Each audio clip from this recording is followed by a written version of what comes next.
And so the first image, I'm recording this in November, by the way. So I feel like I'm picking up the energy of the first image. So first of all, what I saw was I see this man, and he's been traveling on foot for a very, very, very long time. Okay. And he's carrying like a little pouch with him with his clothing, his personal, effects and whatnot. But he's traveling very light, and he's kind of travel weary, and he's just a little bit tired, hungry, exhausted, and he just, wants to know like what his next destination is going to be. And so he comes across this, it looks like an outpost. There's a sign signaling, what direction to go towards. And it's in front of this outpost. And this outpost, there's like a place to rest and, a place to get water, a place to just kind of put his things down and just, relax for a little bit. So he's in this little outpost. It's really pretty though. There are a lot of lanterns that are put up. And so it's daytime when he's there, and he's just like, I want to stay here. I want to see what it looks like at night when the lanterns are all lit up. And he's the only person there. And so he stays and stays and stays. And then, the sun sets, and then the lanterns come on. And as the lanterns come on, then he's looking at the signpost that's in front of this rest station. And funnily enough, it's pointing in two opposite directions, okay, two different directions. On the one side, and this is like kind of like pointing to my left, which is usually what I indicate as like the past. It says the past, and the path is lit, and there are lanterns strewn along the way, and it looks really, I want to say it looks very inviting. And then pointing to the right is the future, and also lanterns strewn along the way, and it's really inviting as well. So both paths look very, very inviting. And so where he's at right now, it seems to me pretty much like the present, okay? So he has an option to go to the past or go to the future. And it seems like he is in this rest station. He's very comfortable, and he's trying to figure out, where to go, okay? Like, where do I go from here? What is next? And so the way this man looks, I just feel like for many of you, you're working yourself too hard, okay? You're kind of like grinding yourself into the ground. I don't know if this is, just a lot of things that are happening around you that you have to do damage control on, putting out fires, or even like just taking care of other people. There are a few cards in this spread that indicate to me that, you kind of need a lot of time to yourself. Okay, so the first thing that I'm seeing here is the Hermit. And this is pretty much, taking the time to kind of be alone, listening to our own voice, not having our decisions or our plans be affected by other people's ideas, by other people's expectations, by what we're supposed to do to please other people. So I do feel like you might have spent a lot of time taking other people's advice or considering or consideration into account when you're making some major life choices or making some major life decisions. And I feel like for this month, the energy is kind of like telling you to turn inwards a little bit, figuring out where you are right now, taking stock of everything that you have in your life, and trying to decide on the next step. Okay. I do sense, once again, this yearning for something new, this yearning for a journey to start somewhere, like kind of like starting on a clean page, okay?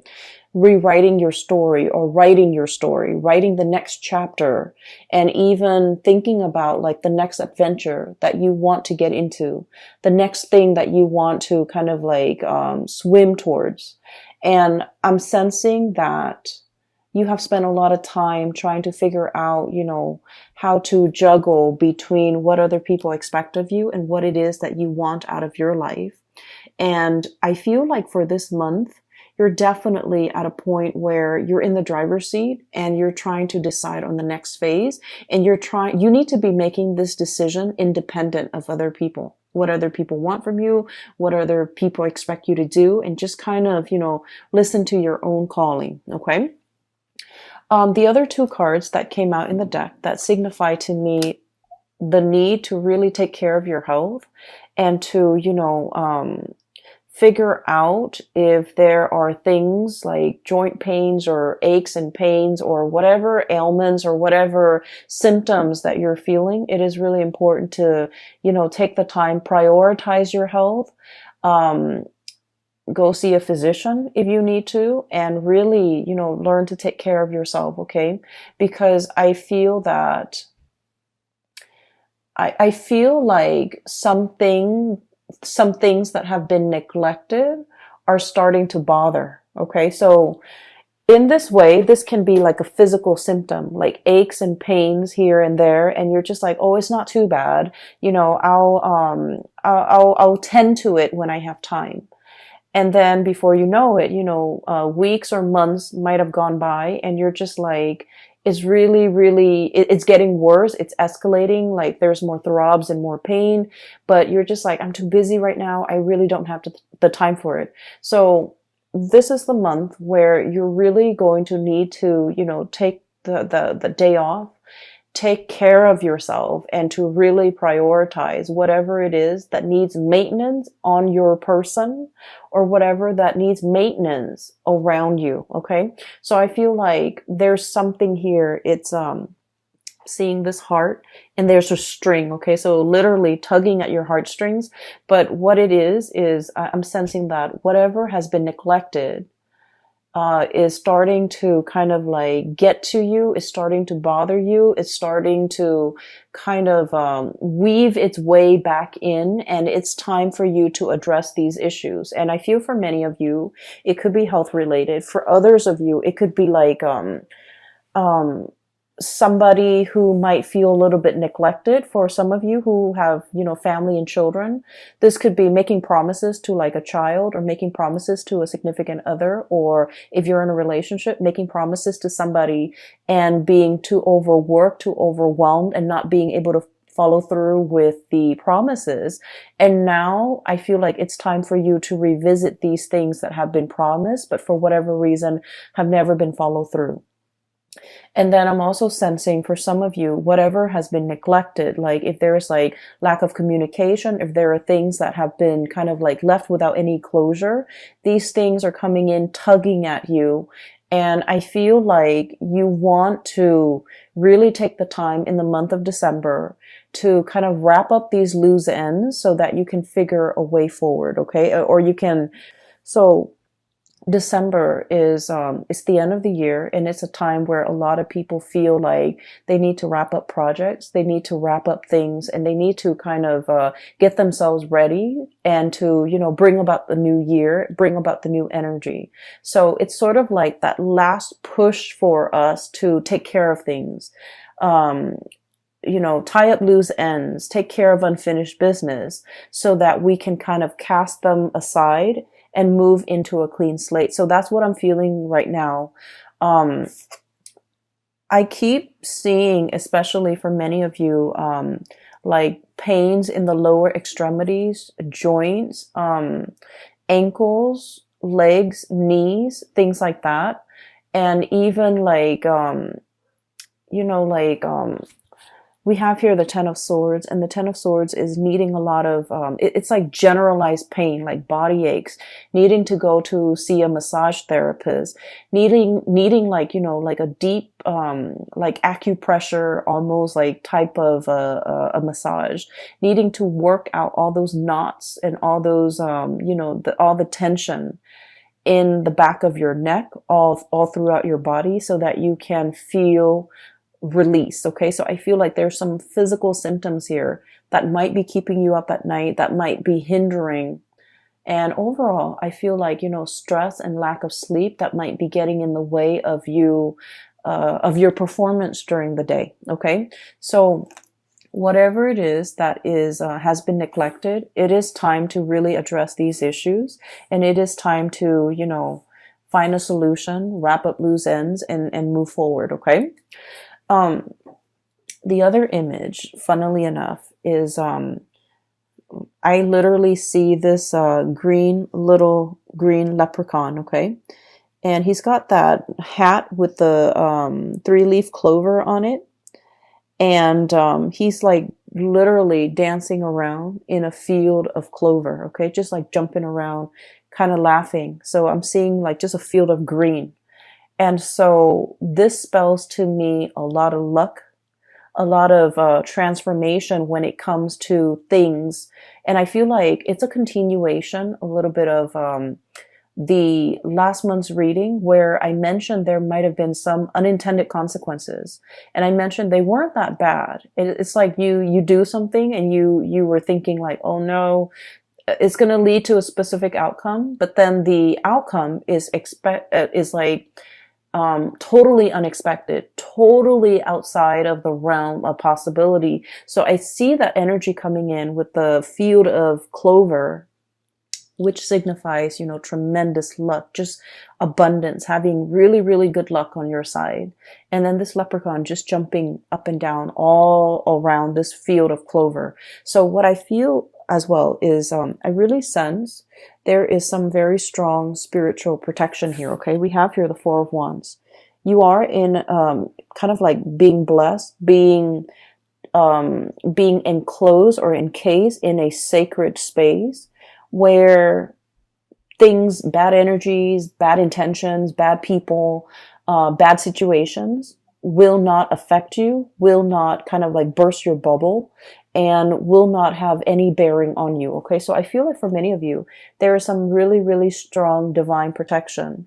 Protection coming in from family, especially from people that have passed on, who are, you know, looking over you, or especially protection from family who really trust you, who uphold who will try to uphold your honor, or who will try to uphold your reputation.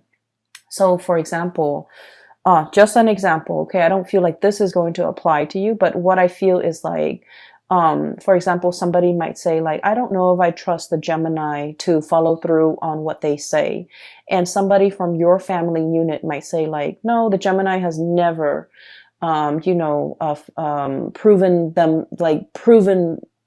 the Gemini has never backtracked on their words. So I take them at face value and I hold them to their words. So I feel like there is, you know, like it's a narrative indicating to me that somebody from your family unit or somebody that you consider family, they're going to stand up for you.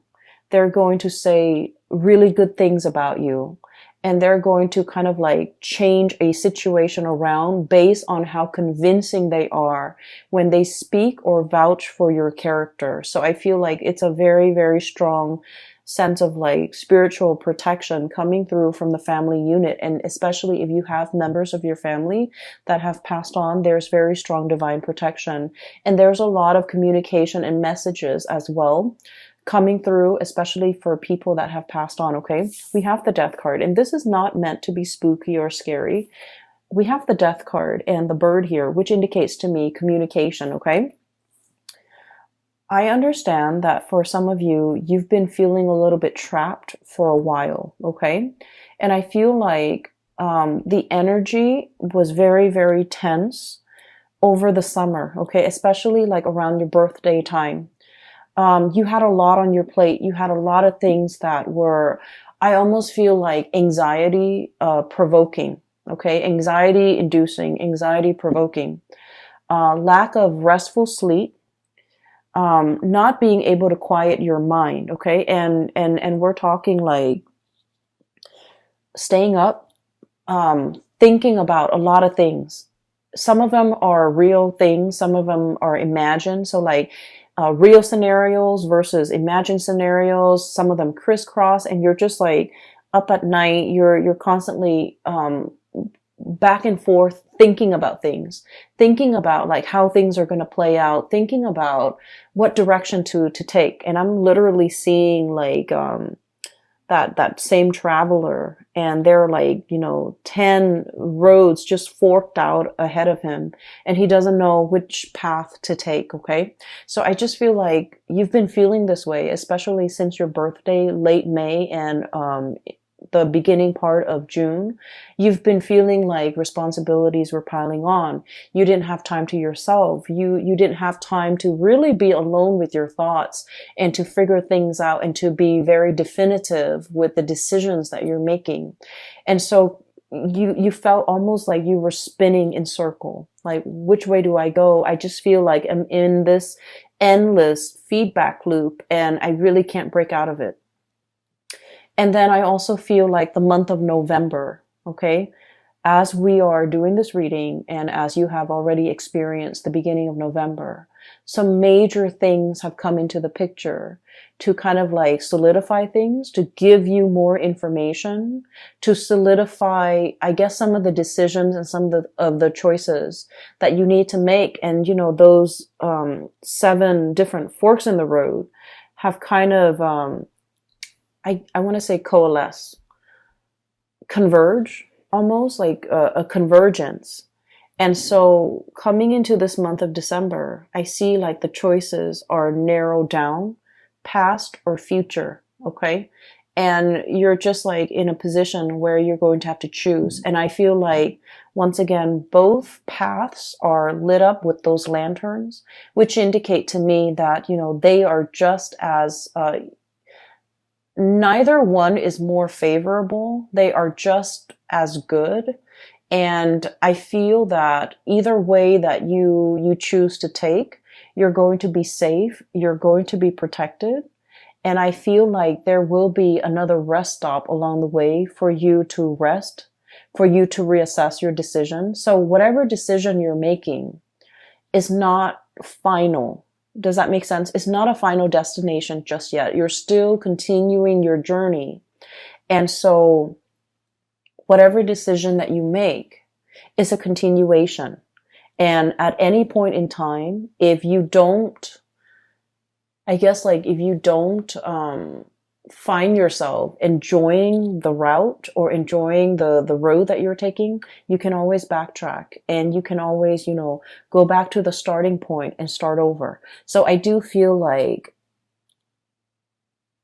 it's a continuation of a journey that you're going on or you're embarking on. And there isn't a right or a wrong, okay? So that's the first thing. Or rather, that's the second image. Really needing time to yourself, making decisions independent of other people, and being able to be resolute and sticking to a certain path, okay? I feel like will be really beneficial for you because you have been spending so much time ruminating over choices, decisions, you know, where to live, where to stay, how to take care of this problem, how to take care of that. And all of it was really just weighing down on you. And you just felt like things were happening to you. You felt like you didn't have control over the things that were going on in your surrounding. And so this is a month to really reclaim that sense of, you know, free will, that sense of agency in your own life, and to figure out, you know, what path is best for you as an individual rather than you as a unit. There are a few more messages. They didn't come out in pictures, but they did come out, you know, verbally. One of them, I'm sensing here like this sense of family, okay? Family can be like a tremendous safety net, okay? I have here the 10 of Cups. And the 10 of Cups is it's like the ideal family situation. For some of you, I do sense this overwhelming like romanticism. This overwhelming sense of romanticism when it comes to the family. You might have grown up in somewhat of a dysfunctional family, or even a family that was like unconventional, non-traditional in some way. Okay. Or even I feel for some of you like a broken home, and you're trying so hard to, you know, if you have children, you're trying so hard to give them everything that you didn't have, okay? You're trying so hard to give them like that sense of normalcy, that sense of traditional family unit. And you're struggling so hard to provide them with everything. And I feel like it's taken its toll on you. And I also feel like, wanting to create kind of like an idyllic, romanticized image of what family should be at the expense of truly feeding into the emotional, the nurturing of that family unit. Does that make sense? I hope that makes sense to you, because I feel like in the spirit of trying to create that idyllic, mom, dad, two kids, car in the garage, white picket fence, that nice little country home. The emotions are not there. So you might be working really, really hard to sustain the family, and you might not have time to be emotionally or physically available for the people in that family unit. Okay. You might be struggling really, really hard to take care of mom and dad, and you're working all the time, and you're not really home to kind of like enjoy, a family dinner with them. So I'm seeing here where something is done in a very counterintuitive way to achieve something or a vision of something, when in fact the emotions are all that is needed in this situation. So I hope that makes sense for some of you. So what I'm seeing here is to kind of like realign yourself with the fact that, really getting down to the nitty gritty of what is really important. It's the emotional closeness. It's the emotional availability, how emotionally available you are to the people who need you when they need you, and using that as kind of like the barometer or the gauge of what you're expected to do. Okay. So I feel almost like, since the summertime, you're doing things that you feel people expect of you, but you're not really asking the people whether or not this is something that they want you to do for them. So I feel like you might be working based on false expectations because you thought that's what they wanted, but all along that was not what they wanted. That was never discussed, and that was never like explicitly said. And what I feel is you're realigning yourself and trying to get to the bottom of, what is it that the other person might expect from me? For some of you, I do feel heavy energies of family. Okay.